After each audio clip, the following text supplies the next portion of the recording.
नमस्कार, सुप्रभात। आप देख रहे हैं IBC 24। मैं हूं आप सभी के साथ रचना नीतीश और साथ की बड़ी बात में आप सभी का बहुत बहुत स्वागत है। बुलेटिन की शुरुआत कोरोना के आंकड़ों के साथ करेंगे। देश में कोरोना की तीसरी लहर की दस्तक अब शुरू हो चुकी है।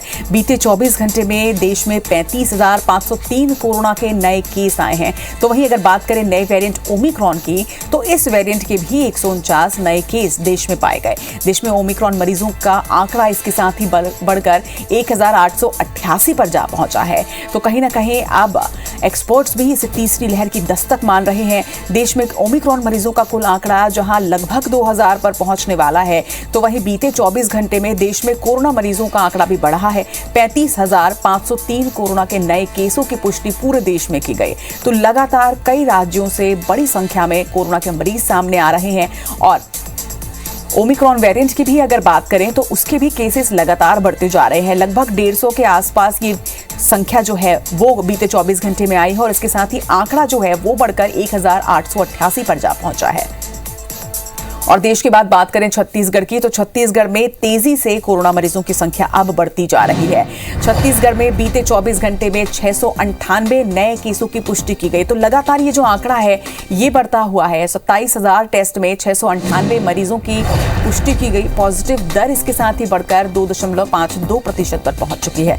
हालांकि अच्छी खबर ये रही कि 24 घंटे में एक भी कोरोना मरीज की मौत दर्ज नहीं हुई है और 29 मरीज पूरी तरह से स्वस्थ भी हुए हैं। लेकिन अगर एक्टिव मरीजों का आंकड़ा आप देखें तो ये लगभग 2000 पर पहुंचने वाला है। 1942 पर यह आंकड़ा एक्टिव मरीजों का छत्तीसगढ़ में पहुंच चुका है। जिलेवार अगर आपको बताएं तो रायपुर से 222 जो एक बड़ी संख्या है, वहीं दुर्ग से 43, कोरबा से 39, जांजगीर से 26, सूरजपुर से 22 नए केसों की पुष्टि की गई है। तो कई जिले ऐसे हैं जहां पर 100 का आंकड़ा कोरोना मरीजों का पार हुआ है। प्रदेश में लगातार बड़ी संख्या में कोरोना मरीज यहां पर आ रहे हैं। रायपुर, बिलासपुर और रायगढ़ ऐसे 3 जिले जहां से सबसे ज्यादा संख्या में कोरोना मरीजों की पुष्टि की गई है। जहां बिलासपुर और रायगढ़ से 100 के ऊपर यह आंकड़ा, तो वहीं राजधानी रायपुर में 200 से भी ऊपर कोरोना मरीजों का आंकड़ा जा चुका है। छत्तीसगढ़ में कोरोना के बढ़ते आंकड़े सरकार की चिंता का सबब बन चुके हैं। इसे देखते हुए मुख्यमंत्री भूपेश बघेल ने आपात बैठक कर मंत्रियों और अधिकारियों के साथ हालात से निपटने पर मंथन किया। उन्होंने रोजाना कोरोना टेस्टिंग बढ़ाने और अस्पतालों में सभी इंतजाम पक्के करने पर जोर दिया है। मुख्यमंत्री ने लॉकडाउन को लेकर कहा है कि वो आखिरी फैसला होगा।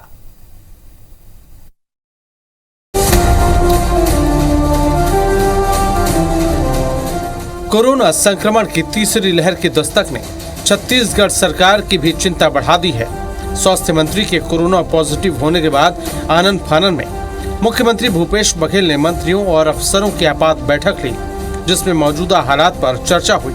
मुख्यमंत्री ने निर्देश दिए हैं कि रोजाना कोरोना टेस्टिंग बढ़ाने के साथ ही अस्पतालों में सभी व्यवस्थाएं दुरुस्त की जाएं। मुख्यमंत्री ने बड़े आयोजनों और सभा पर रोक लगाने की बात भी कही। मुख्यमंत्री ने कहा कि लॉकडाउन आखिरी फैसला होगा। इस फैसले से पहले हर वर्ग के लोगों से चर्चा की जाएगी।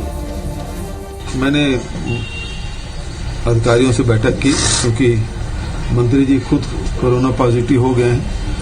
अधिकारियों को मैंने निर्देश दिया है कि मीटिंग करें, जानकारी लें और उसमें आवश्यक जो कदम उठाने होंगे उसके बारे में उसके पहले सारी प्रक्रिया पूरा कर लें, जिसमें विभाग से भी जानकारी ले लें।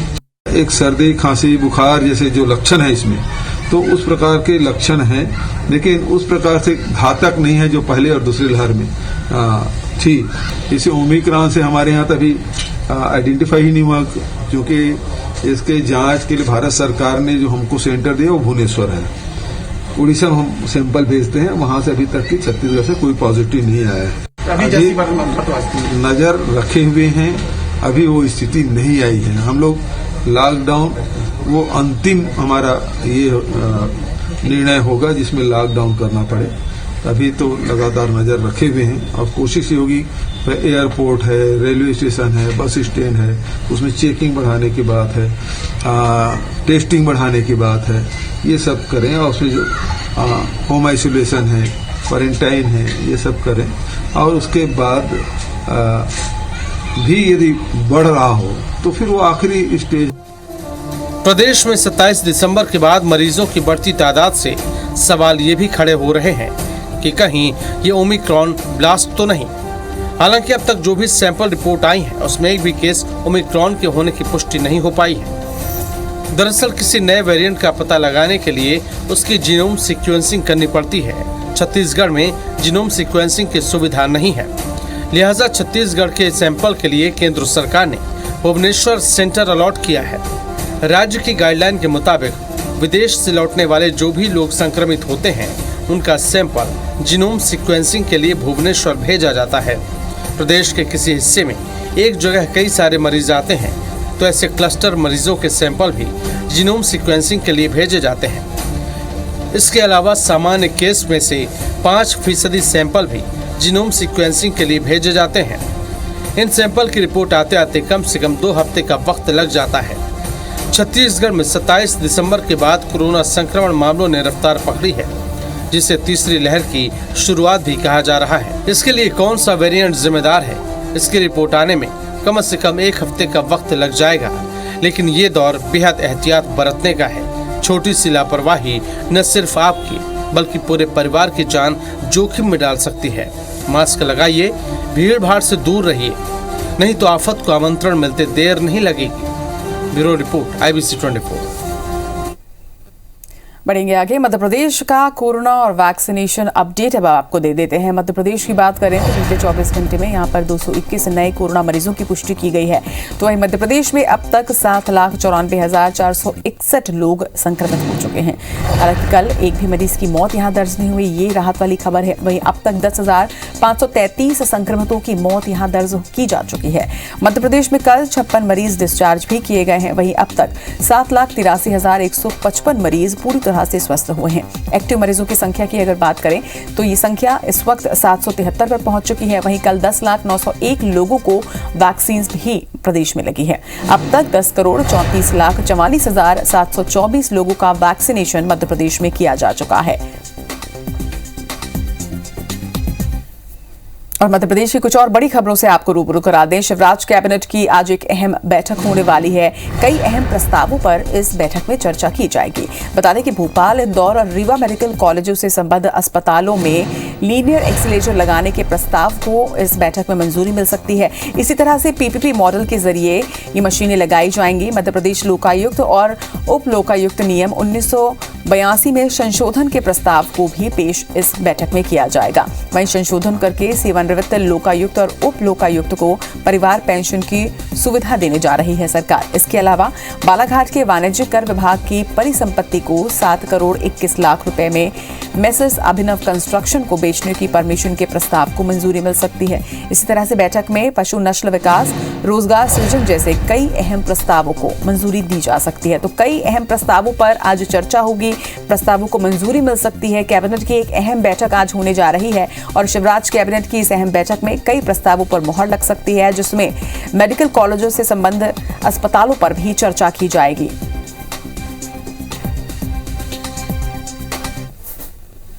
छत्तीसगढ़ के नगरीय निकायों में मिली जीत के बाद कांग्रेस अब हर शहर में अपनी पार्टी की सरकार बनाना चाहती है। इस कड़ी में उसे नगर निगम चरौदा, नगर पालिका सारंगगढ़ और नगर पंचायत कोंटा में कांग्रेस को जीत मिल चुकी है। तीनों ही जगह कांग्रेस के पार्षद ही मेयर, सभापति और अध्यक्ष के साथ उपाध्यक्ष बने। अब आज बिरगांव नगर निगम में महापौर और सभापति का चुनाव होना है, जिस पर कांग्रेस के साथ भाजपा की भी नजर है।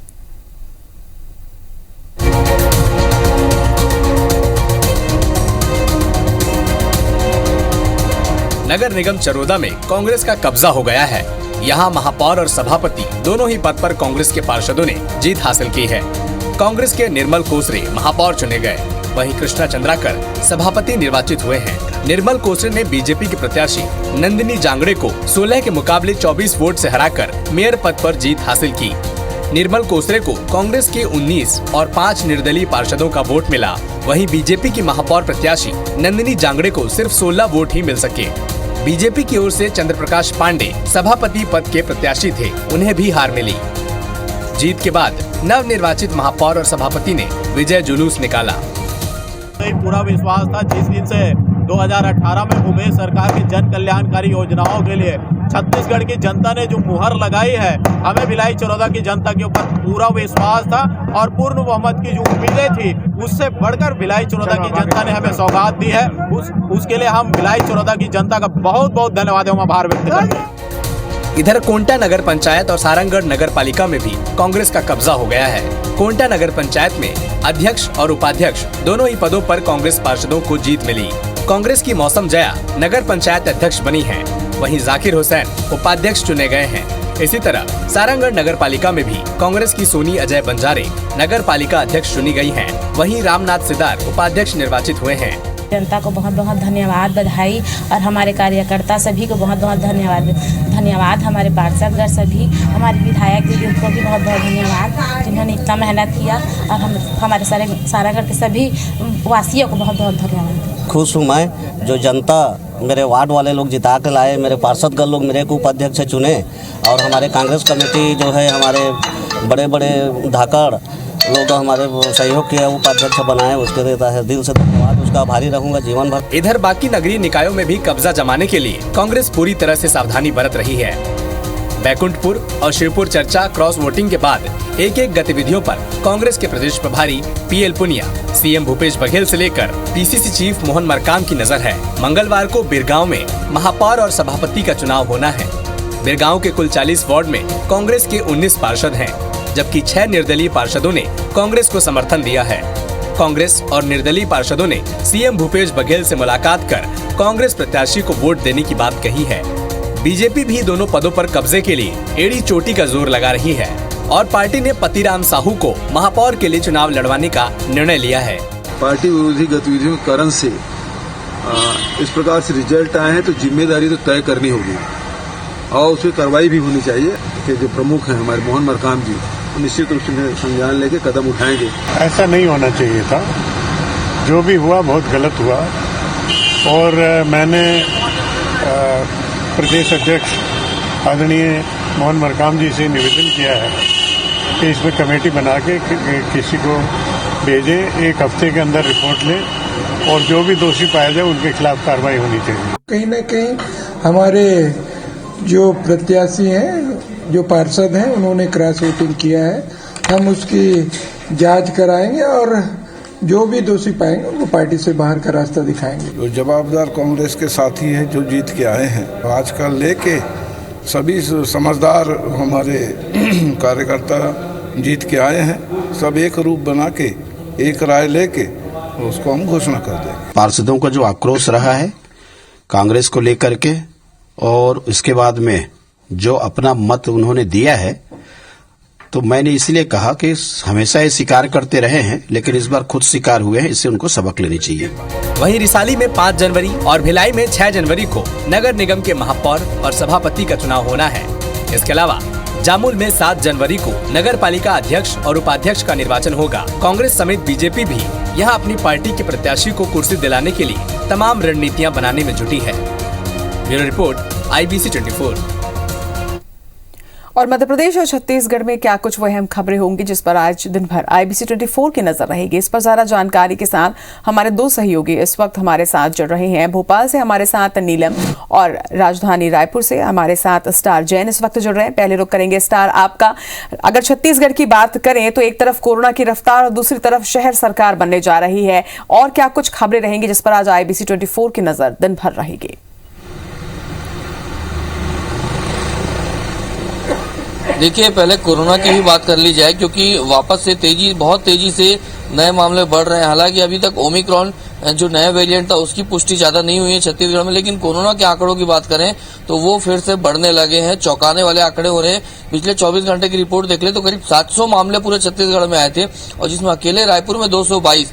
तो ये थोड़ा सी चिंता की स्थिति है, और लोगों से हम अपील करते हैं कि थोड़ा सावधानी बरतें, और यदि भीड़ भाड़ में जहां भी जाते हैं तो मास्क जरूर पहने आप।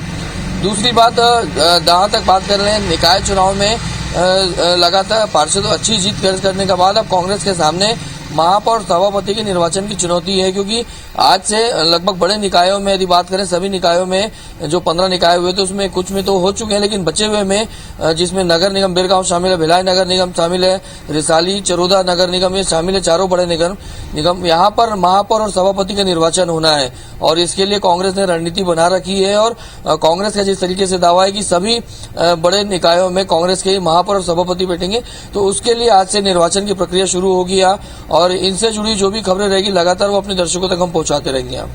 जी, तो ये छत्तीसगढ़ की बड़ी खबरें और अब रुख करते हैं भोपाल का। नीलम हमारे साथ हैं। नीलम, अगर मध्य प्रदेश की बात करें तो वो क्या कुछ अहम खबरें जिस पर IBC 24 की नजर रहने वाली है? जी रचना, अगर हम मध्य प्रदेश की आज की बड़ी खबरों की बात करें तो शिवराज कैबिनेट की बैठक होने जा रही है, जिसमें कई विभागों के अहम प्रस्तावों को आज मंजूरी मिल सकती है। अगर सबसे बड़े या अहम प्रस्ताव की हम बात कर रहे हैं तो भोपाल, इंदौर और रीवा के जो मेडिकल कॉलेज है उनसे जुड़े हुए अस्पतालों में कैंसर के इलाज के लिए लीनियर एक्सीलेटर मशीन लगाने के प्रस्ताव को यहाँ पर मंजूरी मिल सकती है। मध्य प्रदेश के मेडिकल कॉलेजों के स्टूडेंट लगातार ये मांग उठाते रहे हैं कि मध्य प्रदेश के किसी भी मेडिकल कॉलेज में लीनियर एक्सीलेटर मशीन नहीं है, जिसके चलते ना तो वो ठीक से अपनी प्रैक्टिस कर पाते हैं, ना ही मरीजों को पूरा इलाज मिल पाता है। मरीजों को जो है अपनी सिकाई के लिए या जो रेडियोथेरेपी होती है उसके लिए निजी अस्पतालों का ही सहारा लेना पड़ता है। इस बात को देखते हुए अब जो है मध्य प्रदेश सरकार PPE मॉडल के तहत लीनियर एक्सीलेटर मशीन लगाने का प्रस्ताव है उस पर मंजूरी दे सकती है। इसके अलावा अगर हम दूसरे अहम प्रस्तावों की बात करें तो लोकायुक्त एवं उप लोकायुक्त नियम 1982 में भी संशोधन के प्रस्ताव को जो है मंजूरी दी जा सकती है। इसमें संशोधन करके जो सेवानिवृत्त लोकायुक्त और उप लोकायुक्त उन्हें परिवार पेंशन दिए जाने का प्रावधान भी यहाँ पर किया जा सकता है। इसके अलावा अगर हम कुछ और अन्य महत्वपूर्ण प्रस्तावों पर नजर डालें तो बालाघाट में वाणिज्य कर विभाग की जो कुछ संपत्ति है उन्हें बेचने पर अनुमति, पशुपालन विभाग के कुछ कामों पर अनुमति, इस रोजगार उद्यमिता जैसे कई अहम प्रस्ताव है जो आज कैबिनेट में पेश किए जाएंगे जिन पर मंजूरी मिल सकती है। अगर हम कैबिनेट के अलावा देखें तो मुख्यमंत्री शिवराज सिंह चौहान नए साल में ताबड़तोड़ जो है बैठकें कर रहे हैं और आज उन बैठकों का दूसरा दिन है। आज सीएम कैबिनेट के बाद करीब 9 विभागों की यहाँ पर बैठ के लेंगे, जिसमें पशुपालन विभाग, मत्स्य एवं मछुआ कल्याण विभाग, विधि विधम विधायी कार्य विभाग, तो इस तरह के 9 विभागों के साथ उनकी समीक्षात्मक बैठकें हैं। क्या कुछ रोड मैप रहेगा आने वाले इस साल में, और इसके अलावा पिछले साल में क्या कुछ काम किए गए हैं, योजनाओं पर कितना काम किया है, आगे विकास के लिए क्या कुछ नई योजनाएं बनाई जा सकती है, इस पर भी मुख्यमंत्री चर्चा करेंगे। रचना जी, आप दोनों का बहुत बहुत शुक्रिया तमाम जानकारी के लिए। बढ़ेंगे आगे। गोयल ग्रुप ने एक बार फिर अपने सामाजिक सरोकार का निर्वहन किया है। श्री बजरंग पावर और इस्पात लिमिटेड ने 2 ट्रॉमा एम्बुलेंस डोनेट की है। मुख्यमंत्री भूपेश बघेल ने एक एम्बुलेंस कांकेर जिले के भानु प्रतापपुर सामुदायिक स्वास्थ्य केंद्र को और दूसरी एम्बुलेंस उपाध्याय अस्पताल रायपुर को समर्पित की है।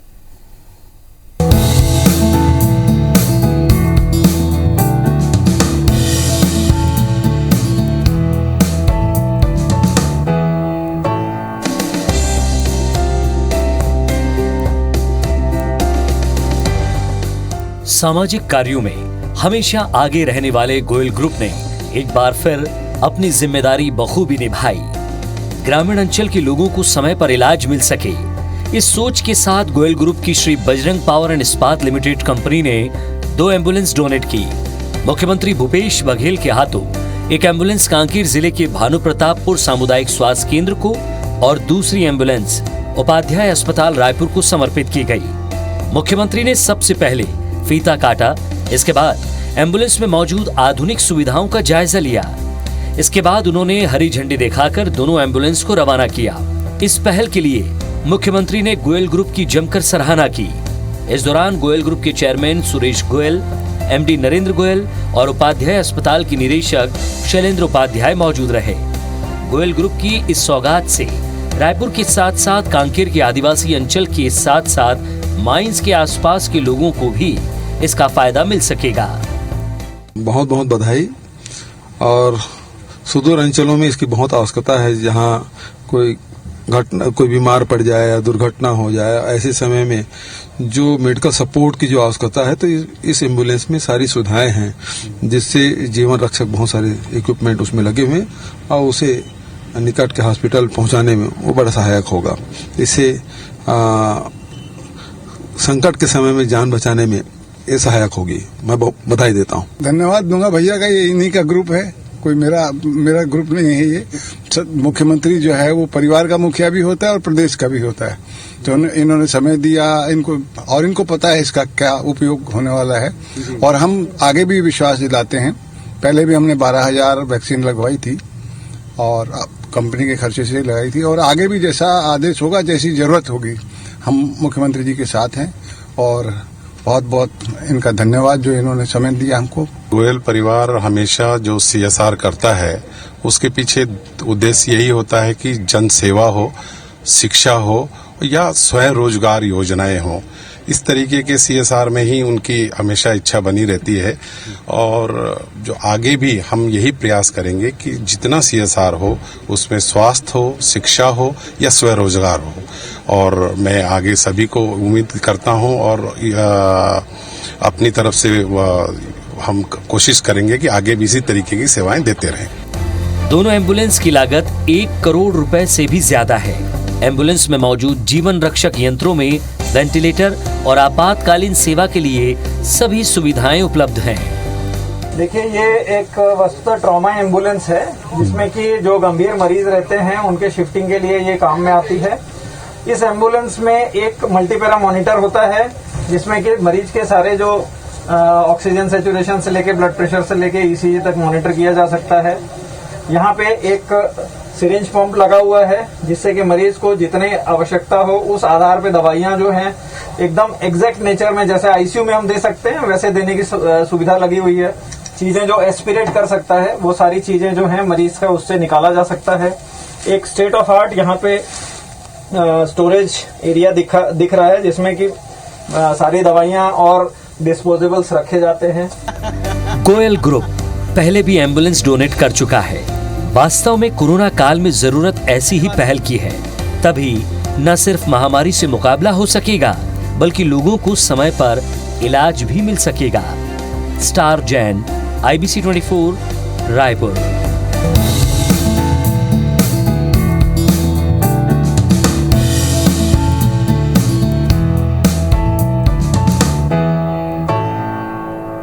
इसी के साथ इस बुलेटिन में फिलहाल इतना ही। आगे देखिए छत्तीसगढ़ी खबरों का बुलेटिन। हमर बानी हमर कोट। नमस्कार।